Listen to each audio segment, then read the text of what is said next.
आजा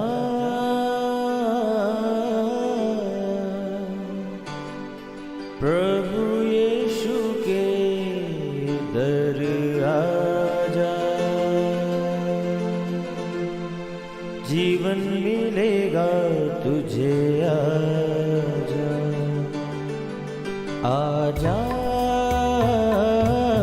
प्रभु यीशु के दर आजा, जीवन मिलेगा तुझे। आजा आजा आजा आजा।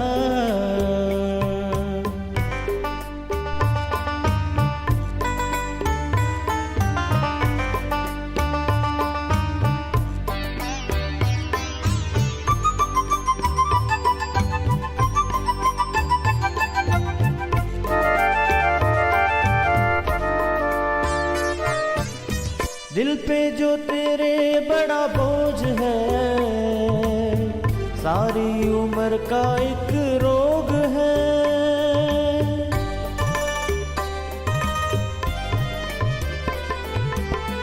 दिल पे जो तेरे बड़ा बोझ है, सारी उम्र का एक रोग है। क्यों नहीं आता यीशु पास तू, ताकि न रहे फिर उदास तू। क्यों नहीं आता यीशु पास तू, ताकि न रहे फिर उदास तू। आजा प्रभु यीशु के दर आजा, जीवन मिलेगा तुझे। आजा आजा आजा आजा। Praise the lord everyone. मैं pastor Kulbhushan Johar, Asian church of Christ Vancouver BC से प्रोग्राम नई ज़िंदगी की ओर में आप सबका बहुत बहुत स्वागत करता हूं। मैं उम्मीद करता हूं आप सब लोग अच्छे होंगे, तंदुरुस्त होंगे और परमेश्वर के कलाम में बढ़ रहे होंगे। आइए हर बार की तरह परमेश्वर के कलाम में से सीखने से पहले, वचन को पढ़ने से पहले आइए अपने सरों को झुकाएंगे, अपनी आंखों को बंद करेंगे। आइए हम प्रार्थना में जाएंगे। सर्वशक्तिमान परमेश्वर यीशु मसीह नासरी, हम आपका धन्यवाद करते हैं। आप जीवित परमेश्वर हैं, दुआओं को सुनते हैं। आप एक बार फिर से हमें आज ये मौका देने जा रहे हैं कि आपके कलाम में से हम सुन सकें, इसके ऊपर हम फेथ कर सकें। खुदावंद, मेरा ये विश्वास है जब आज आपका वचन हम सुनेंगे, ये वचन हर एक को नई ज़िंदगी के साथ जोड़ देगा। कोई भी अंधकार की शक्ति इनकी ज़िंदगियों के ऊपर प्रभुता न करने पाए। खुदावंद, सुनने वाले, देखने वाले अपने हर एक भाई बहन, बच्चे, बुजुर्ग के ऊपर मैं आपकी दया, आपकी आशीष को मांगता हूँ। खुदावंद, हर एक की ज़िंदगी में आज ये वचन ठहरने पाएँ। यीशु मसीह के सामर्थी नाम से हम मांगते हैं। आमीन आमीन हालेलुया। मैं स्वागत करता हूं आप सबका प्रभु यीशु मसीह की हजूरी में।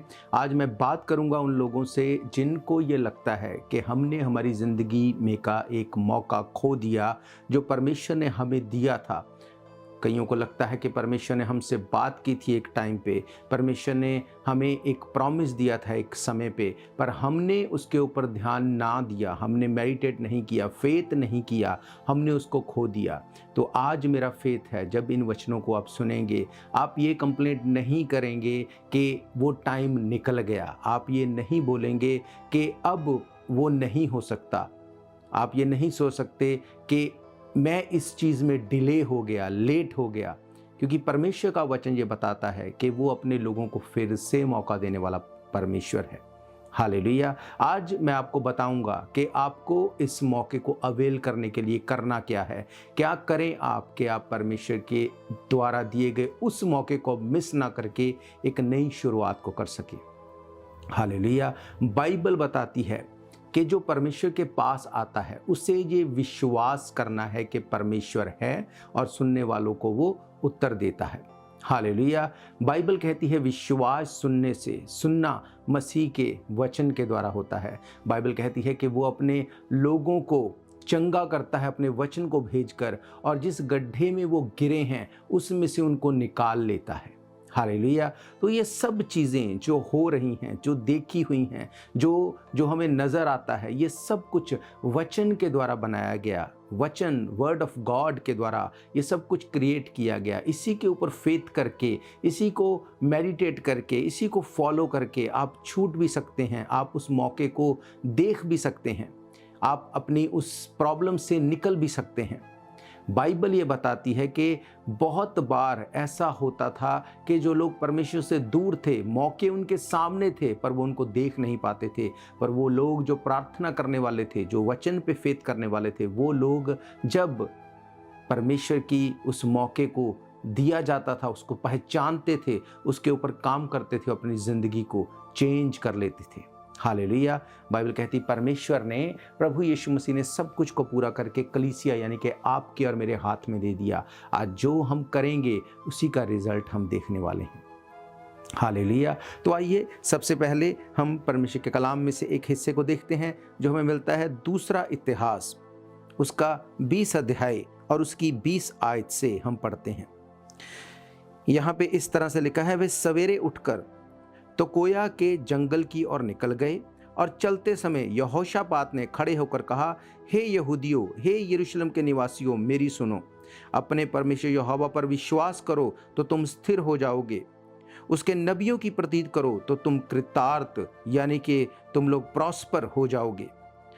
तब उसने प्रजा के साथ सम्मति करके कितनों को ठहराया कि जो पवित्रता से शोभायमान होकर हथियारबंदों के आगे आगे चलते हुए यहोवा के गीत गाएं और ये कहते हुए उसकी स्तुति करें, यहोवा का धन्यवाद करो क्योंकि उसकी करुणा सदा की है। हालेलुया। मेरे प्रियो, बाइबल बताती है जब यहोशापात को कोई भी सल्यूशन नजर नहीं आता था तो उसने परमेश्वर से वचन को लिया। क्या वचन? यहाँ पे लिखा है, उसने कहा तुम परमेश्वर पर विश्वास रखो तो तुम लोग स्थिर यानी फर्म हो जाओगे। और अगर उसके नबियों के ऊपर, उसके वर्ड के ऊपर, अगर इस वचन के ऊपर जो बाइबल में से आपको बताए जाते हैं आप विश्वास करोगे तो आप प्रॉस्पर हो जाओगे। अब प्रॉस्पेरिटी सिर्फ पैसे की प्रॉस्पेरिटी नहीं, प्रॉस्पेरिटी स्पिरिचुअल लाइफ की भी प्रॉस्पेरिटी है। प्रॉस्पेरिटी आपकी फैमिली लाइफ की भी प्रॉस्पेरिटी है, आपके बिजनेस की, आपकी जॉब की भी प्रॉस्पेरिटी है, आपके रिलेशंस की भी प्रॉस्पेरिटी है। बाइबल कहती जब तुम ये फेथ करोगे कि जो परमेश्वर के वचन में से आपको बताया गया वो सच है, वो कभी ना टलने वाला है। बाइबल कहती ज़मीन आसमान टल जाएंगे, परमेश्वर के मुंह से कहा हुआ एक भी वचन, एक बिंदु, एक मात्रा भी नहीं टलेगा। जब आप इस लिखे हुए वचन के ऊपर आप फेथ करते हैं, आप वो सब चीज़ों को अपनी लाइफ में पूरा होते देखते हैं जो बाइबल वायदा करती है।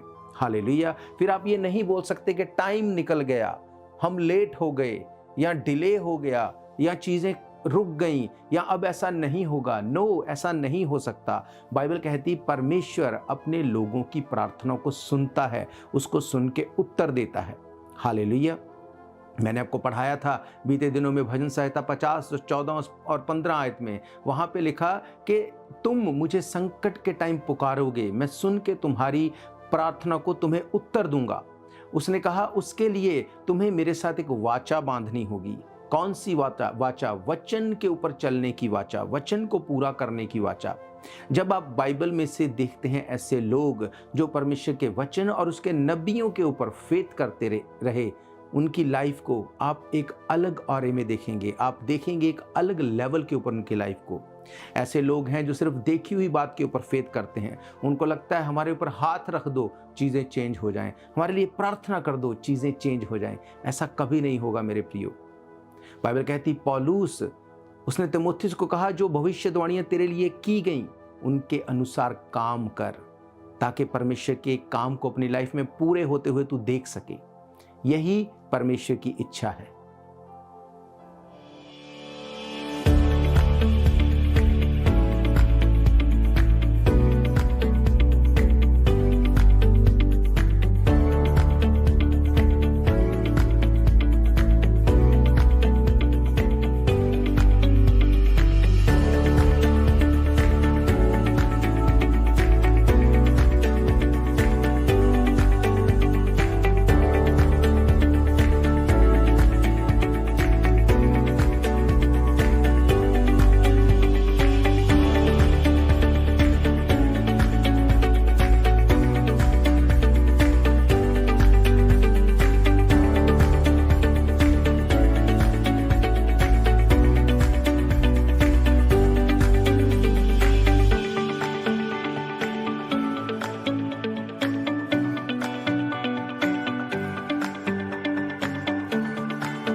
परमेश्वर के लोगों, उसके भक्तों के ऊपर, जो लोग फेथ करते हैं, जो वचन के ऊपर फेथ करते हैं, क्या उनकी लाइफ सचमुच अलग होती है? आइए हम परमेश्वर के कलाम में से देखेंगे। सेकंड किंग, दूसरा राजा, उसके 8 अध्याय में से कुछ आयतों को हम पढ़ेंगे। लिखा है, जिस स्त्री के बेटे को एलीशा ने जिलाया था, उससे उसने कहा था कि अपने घराने समेत यहाँ से जाकर जहाँ कहीं तू रह सके वहाँ रह, क्योंकि यहोवा की यह इच्छा है कि अकाल पड़े और वे इस देश में 7 वर्ष तक बना रहेगा। परमेश्वर के भक्त के इस वचन के अनुसार वे स्त्री अपने घराने समेत पलिश्तियों के देश में जाकर 7 वर्ष तक रही। 7 वर्ष के बीतने पर वे पलिश्तियों के देश से लौट आई और अपने घर और भूमि के लिए दुहाई देने को राजा के पास गई। राजा उस समय परमेश्वर के भक्त के सेवक गहेजी से बातें कर रहा था और उसने कहा, जो बड़े बड़े काम एलीशा ने किए हैं उनका मुझसे वर्णन कर। जब वे राजा से ये वर्णन कर ही रहा था कि एलीशा ने एक मुर्दे को जिलाया, तब जिस स्त्री के बेटे को उसने जिलाया था वहीं आकर अपने घर और भूमि के लिए दुहाई देने लगी। तब गहेजी ने कहा, हे प्रभु, हे राजा, ये वही स्त्री है और ये उसका बेटा है जिसे एलीशा ने जिलाया था। जब राजा ने स्त्री से पूछा, तब उसने उससे उस समय ये कह दिया। तब राजा ने एक हाकिम को ये कहकर उसके साथ कर दिया कि जो कुछ इसका था, वर्ण जिससे इसने देश को जिस समय छोड़ दिया था, तब से इसके खेत की जितनी आमदनी अब तक हुई हो, सब उसे फेर दे। हालेलुया। बाइबल कहती है, एक शुनेमन वासी स्त्री जो कि एलीशा के यानी कि परमेश्वर के भक्त के लिए जो चिंता करती थी, जो उसको ऑनर करती थी, बाइबल कहती है उसको एलीशा के वचन के अनुसार, यानी परमेश्वर ने अपने वचन को एलीशा को, अपने दास को दिया कि इसको बोल कि इस जगह के ऊपर अकाल पड़ेगा, तुझे इस जगह को छोड़ के जाना है, अकाल 7 वर्ष तक रहेगा। बाइबल कहती उस स्त्री ने उस परमेश्वर के भक्त के वचन को सुना और वो उस जगह से चली गई। और उस जगह को जाने के समय उसने ये नहीं बोला कि मेरे सामान का, मेरी प्रॉपर्टी का, मेरे पैसे का क्या होगा।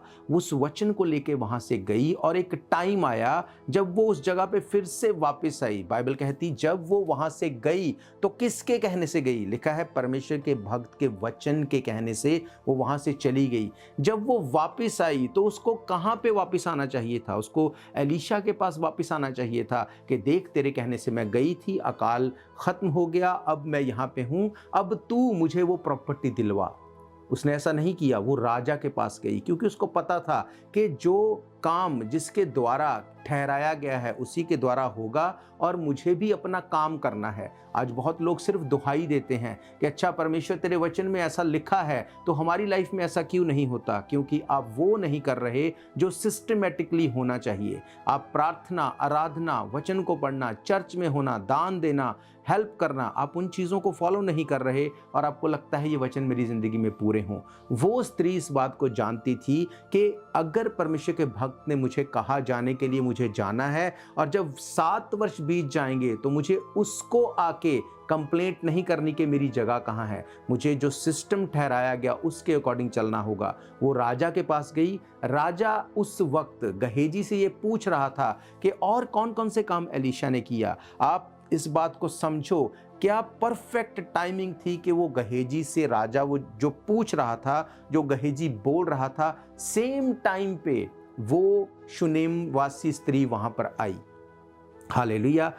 शायद वो सोचती होगी कि 7 वर्ष हो गए, मेरा वो चांस निकल गया, मेरा वो टाइम अब कैसे वापस आएगा। पर परमेश्वर समयों को जानने वाला परमेश्वर है। अगर आप उसमें बने रहते हैं, वो सही टाइम पे, सही वक्त पे वो उस चीज़ को आपके सामने ले आएगा, वो चीज़ों को वैसे सेटल कर देगा कि आपको वो प्रॉफिटेबल बना दे। बाइबल कहती अगर वो उस जगह पे होती तो शायद उसको उतना प्रॉफिट ना मिल पाता उस ज़मीन से। पर जब वो वापस आई तो राजा ने कहा ना सिर्फ इसको इसकी ज़मीन दो, पर इसके साथ साथ जितना प्रॉफिट हुआ वो भी इसको दिया जाए। क्योंकि जब अकाल का समय था, हो सकता है उसको ज़मीन बेचनी पड़ती, हो सकता है वो लॉस में चली जाती, पर उसने परमेश्वर के भक्त के वचन के ऊपर फेथ किया। वो वहाँ से गई, फिर उसने अपना काम किया, फिर वो राजा के पास आई। परमेश्वर ने राजा के मन में डाला कि वो गहेजी से पूछे कि क्या काम थे जो एलीशा ने किए और राजा का फेत भी बढ़े, इसलिए परमेश्वर ने सही समय पर उस शुनेमन वासी स्त्री को अपने बेटे के साथ वहां पे भेजा। हालेलुया। ये है परमेश्वर के काम। ऐसे परमेश्वर काम करता है जब आप उसके वचन के ऊपर फेथ करते हैं। बाइबल कहती है अगर तुम उसके वचन के ऊपर फेथ करोगे तो वो तुम्हें छुड़ाने में सामर्थी है। हालेलुया। उसने कहा अगर तुम उनके नबियों के ऊपर फेथ करोगे तुम कृतार्थ यानी प्रॉस्पर हो जाओगे लाइफ के हर हिस्से में। इस स्त्री ने एलीशा के ऊपर फेथ किया और वो प्रॉस्पर हुई अपनी लाइफ के हर एक हिस्से में। हालेलुया। आज हमें लगता है कि शायद ये वचन बहुत पुराने हैं, शायद पता नहीं ये कहानियां हैं। ऐसा नहीं है मेरे प्रियो। आज भी परमेश्वर वैसे ही काम करता है। आज भी परमेश्वर छुड़ाने में सामर्थी है। आज भी परमेश्वर की इच्छा है कि हम उसके ऊपर फेथ रखें। परमेश्वर ने कहा उसके वचन के सुनने से, उसके वचन को पढ़ने से, उसके वचन के ऊपर मेडिटेट करने से आपकी आयु बढ़ सकती है। क्या आप जानते हैं? हालेलुया। उसने कहा विश्वास सुनने से, सुनना मसीह के वचन के द्वारा होता है। ये वचन ही है जो आपको छुड़ा सकता है। ये वचन ही है जो आपकी लाइफ को चेंज कर सकता है। अब आपको क्या लगता है कि एकदम से क्या एलीशा ने इसके ऊपर दया करके स्त्री को ये सब बता दिया? क्या उसको एक सपना आया और उसने जाके उस स्त्री को बोल दिया और उसको एक फेवर दे दी? बहुत बार ऐसा लगता है लोगों को कि जो लोग आज ब्लेस्ड हैं शायद पता नहीं वो ऊपर से कुछ लिखवा के आए हैं, शायद उनकी किस्मत ऐसी है। ऐसा नहीं है मेरे प्रियो। बाइबल ऐसा नहीं बताती। बाइबल हमें बताती है कि कुछ भी इस धरती के ऊपर अपने आप से नहीं होगा। जो कुछ आप अपनी लाइफ में पूरा होते देखना चाहते हैं उसके लिए आपको काम करना होगा। जैसे ये स्त्री ने एक टाइम पे एलीशा के वचन को लिया और वहां से गई, और एक टाइम था जब उसने राजा के पास आके दुहाई दी और उसने अपनी लाइफ को चेंज होते देखा।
बाइबल ये बताती है कि क्यों इसकी लाइफ में, इस स्त्री की लाइफ में ये ब्लेसिंग्स आई। हम देखते हैं दूसरा राजा 4 अध्याय उसकी 8 आयत से लिखा है। एक दिन की बात है कि एलीशा शेनेम को गया जहाँ एक कुलीन स्त्री थी, यानी एक वाइज स्त्री थी। उसने उससे रोटी खाने के लिए विनती करके विवश किया, अतः जब वे उधर से जाता था तब वे वहाँ रोटी खाने को उतरता था। उस स्त्री ने अपने पति से कहा, सुन, ये जो बार बार हमारे यहाँ से होकर जाया करता है वो मुझे परमेश्वर का कोई पवित्र जन जान पड़ता है। हम भीत पर एक छोटी उपरोठी कोठड़ी बनाएं और उसमें उसके लिए एक खाट, एक मेज, एक कुर्सी और एक दीवट रखें, और जब जब वे हमारे यहाँ आए तब तब वो उसी में टिका करे।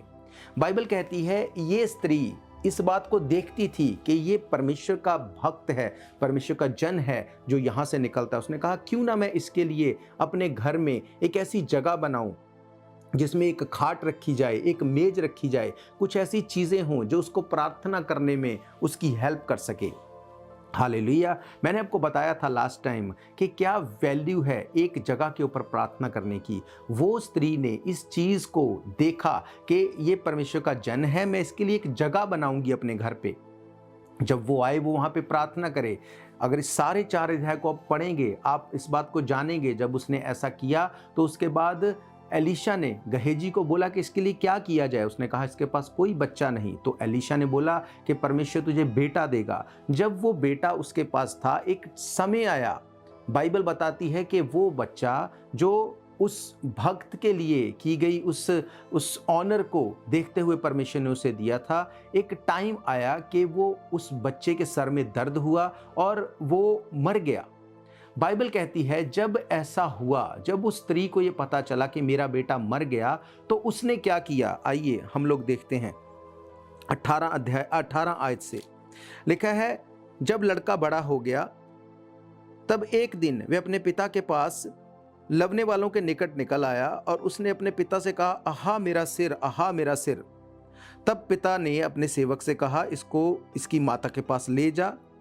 वह उसे उठाकर उसकी माता के पास ले गया। फिर वे दोपहर तक उसके घुटने पर बैठे रहा, तब मर गया। तब उसने उसे उठाकर परमेश्वर के भक्त की खाट पर लेटा दिया और निकलकर द्वार बंद किए और वहां से उतर गई। बाइबल कहती जब वो बेटा मर गया तो उस स्त्री ने परमेश्वर के भक्त को या किसी को कर्ज नहीं किया। उसने उसी खाट के ऊपर जो परमेश्वर के भक्त के लिए प्रार्थना करने के लिए बनाई थी, उसी के ऊपर उसको रख दिया। बाइबल कहती है उसके ऊपर रख के वो एलीशा के पास भागी। जब एलीशा के पास गई तो एलीशा को मिलके उसने सब हाल बताया। उसने गहेजी को भेजा। आप सब इस बात को जानते हैं, गहेजी को जैसे एलीशा ने वो छड़ी दी, उससे वो बेटा जीवित नहीं हुआ। उसके बाद अगर इसकी आप 32 आयत को देखते हैं, वहां पे लिखा है, तब एलीशा घर में आया तो क्या देखा कि लड़का मरा हुआ उसकी खाट पर पड़ा हुआ है। बाइबल कहती वही खाट जो उस स्त्री ने बनाई थी कि एलीशा वहां प्रार्थना करे, उसने सबसे पहले अपने बेटे को जो मर चुका था उसी खाट पे रखा। एलीशा आया, उसी खाट पर बैठ के उसके ऊपर पसर कर उसने प्रार्थना की, वो बेटा जीवित हो गया। हालेलुया। अब क्या ये परमेश्वर की इच्छा थी कि वो बेटा मर जाए? नहीं, परमेश्वर की इच्छा नहीं थी। मैं आपको बाइबल में से साबित कर सकता हूं, क्योंकि अगर आप आगे इसको पढ़ते हैं आप देखते हैं कि वही बेटा, कौन था वो बेटा? योना भविष्यद्वक्ता।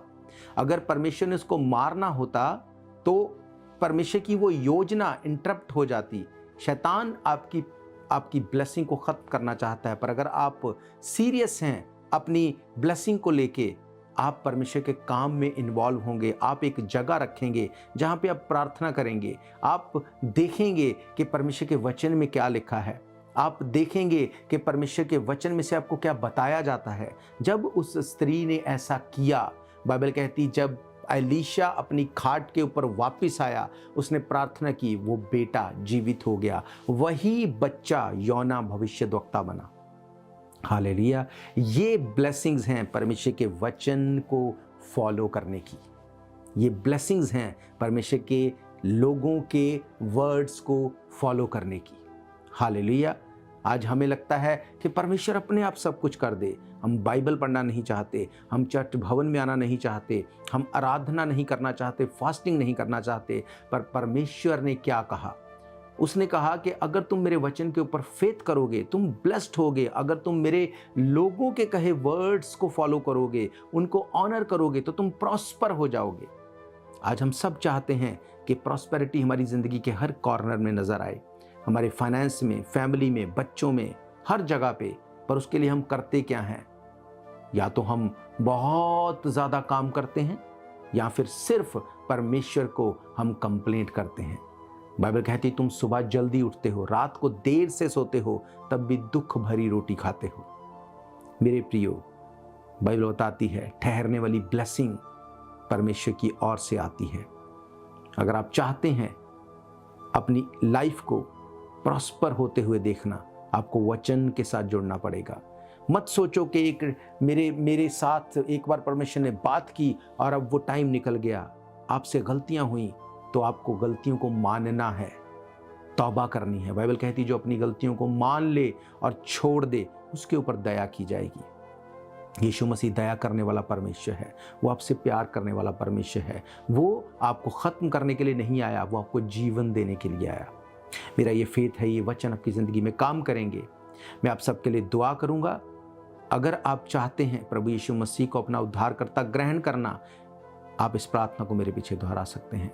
सर्वशक्तिमान परमेश्वर, आज आपके वचनों में से हमने इस बात को देख लिया कि आपके वचन के ऊपर विश्वास करने से, आपके वचन को कहे जाने के ऊपर फेथ करने से हम अपनी लाइफ को चेंज होते देख सकते हैं।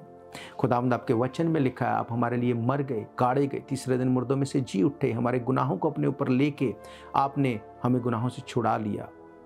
हम इस बात के ऊपर फेथ करते हैं परमेश्वर, आप ही हमारे उद्धार करता हैं। हमारे गुनाहों को माफ़ करें, हमें अपने बेटे और बेटियां होने का अधिकार दें। यीशु मसीह के सामर्थी नाम से मांगते हैं, आमीन। खुदावंद, मैं प्रार्थना करता हूँ इस वक्त जितने लोग मुझे देख रहे हैं, खुदावंद, अगर ये बीमार हैं, अगर इनकी कोई ट्रबल है, अगर इनकी कोई प्रॉब्लम है, अगर ये वचन के ऊपर चल नहीं पाते, फेथ नहीं कर पाते, आपके साथ समय नहीं दे पाते, आज से खुदावंद ये वचन इनकी ज़िंदगी में ठहरने पाए, फ्रूट लेके आने पाए, इनकी ज़िंदगियाँ इस वचन के अनुसार ब्लेस्ड होने पाए। हर अंधकार की शक्ति इनकी ज़िंदगी से मैं डिस्कनेक्ट करता हूँ तेरा दास होने के नाते। यीशु मसीह के सामर्थी नाम से हम मांगते हैं, आमीन, आमीन, हालेलुया। तो मेरा ये फेथ है, इन वचनों के साथ आप ब्लेस्ड हैं। आप अपनी एक जगह को रखेंगे अपने घर में जहाँ आप एवरीडे प्रार्थना करेंगे, एक टाइम को रखेंगे, आप परमेश्वर को अपना समय देंगे सबसे पहले, उसके बाद अपनी बाकी चीज़ों को भी परमेश्वर के साथ रखेंगे। तो अगर आप चर्च भवन में आके इतवार को सर्विस अटेंड करना चाहते हैं, एवरी संडे हम दोपहर 1 बजे परमेश्वर के भवन में मिलते हैं। इसके अलावा सोशल मीडिया के हर एक चैनल के द्वारा एवरी डे आप परमेश्वर के वचन में से सुन सकते हैं। हम फिर मिलेंगे परमेश्वर की हुजूरी में। God bless you all. शायद ये मौका होगा आखिरी, तुझको बुला रहा है नासरी। धोखा ही धोखा संसार है, प्रभु यीशु का सच्चा प्यार है।